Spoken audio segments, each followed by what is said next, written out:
Hello, everyone. Ray Spannon here. I wanted to talk. Oh, by the way, I'm wearing a shirt that was gifted to me by a very close friend from a former gay bar here in San Francisco that called the Jackhammer. Maybe you can see the logo.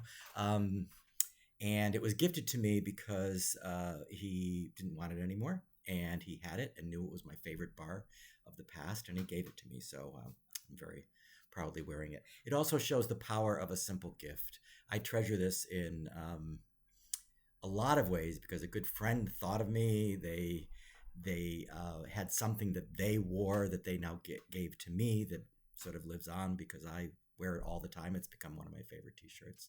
Anyway, that's an aside. The real reason that I wanted to talk today was because I started to write an article, a post on my newsletter um about complacency. And complacency has been on my mind a lot lately. And normally I write something and then I talk about it in a video or wherever. It's the other way around right now. So when I do finally write this newsletter post, I'll link it in the description below. But for now, it may or may not be. So complacency is on my mind for two reasons. The most obvious in front of us, in the United States anyway, is that it appears that Kamala Harris and Tim Walz are surging. They are monumentally popular with a wide cross section of Americans. They are on message. They're organized. They're demonstrating kindness and compassion without necessarily ceding ground and taking any of the punches that the other people are trying to throw at them, usually founded on lies and misinformation. So I really want to make sure that we don't get complacent in the next 80 some days and we continue to organize, we continue to donate, we continue to volunteer.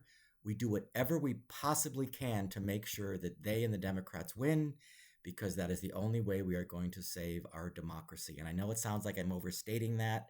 When I say that, people say, oh, you're exaggerating. No, I am not. It is very, very clear that if Donald Trump gets in power, he will become a dictator. I'm completely convinced of that, as are many people with far greater minds than mine who have come to the same assessment. So Project 2025 is looming. They will put it into action, trust me, and our freedoms and our democracy will be gone. So that's that part of complacency. But then the other part of complacency is the personal part. And that's really what I started to write about and got off on a political tangent. I'm 70 years old. I left corporate life in late 2022, retired, as many people would like to call it. I don't like the word retirement. It feels very docile. I don't know. There's something about it I don't like. So I never say that I'm retired. I just say I've left corporate life. And having just turned 70 and being around a lot of people my age, I see a lot of complacency. I see a lot of people who have decided that they are just going to sort of ride it out into the sunset. They aren't going to set personal uh, goals or signposts of achievement in their life. They're not going to learn new things. They don't want to stay involved in their communities. I could start listing all these things that demonstrate to me that they become complacent. And I think that's a tremendous danger. I don't think we should be complacent until we are in the ground, until we are no longer walking this planet, or ashes spread, however your remains are going to be done.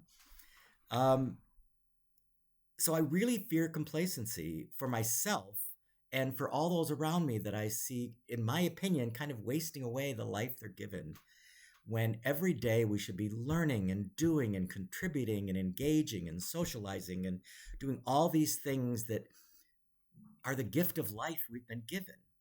And so I really urge you not to become complacent. Learn something new. Go take a class. Read a new book on something. Join a discussion group. Volunteer in a community organization. work in a nonprofit office, volunteer on a political campaign. That's timely. Um, get involved with your local neighbors. Help a neighbor out who might need some assistance because they've just had a surgery or they're older and frail or whatever that might be. Uh, run errands for someone. I could start listing all these things that people could do.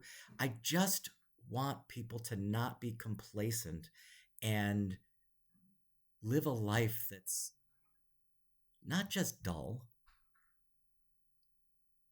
but lacks meaning. I don't believe that we find meaning. I believe we create meaning.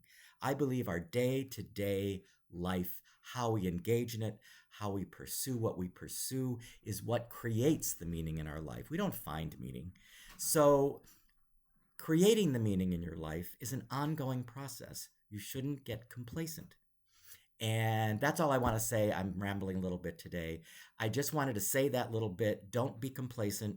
Uh, strive for new things, self improvement of all kinds, betterment of humanity, betterment of your neighborhood, betterment of your family, whatever it might be. Don't be complacent. Stay engaged in life. And that's all I'm going to say. I'm going to leave you with that for today. Anyway, bye for now. Till next time.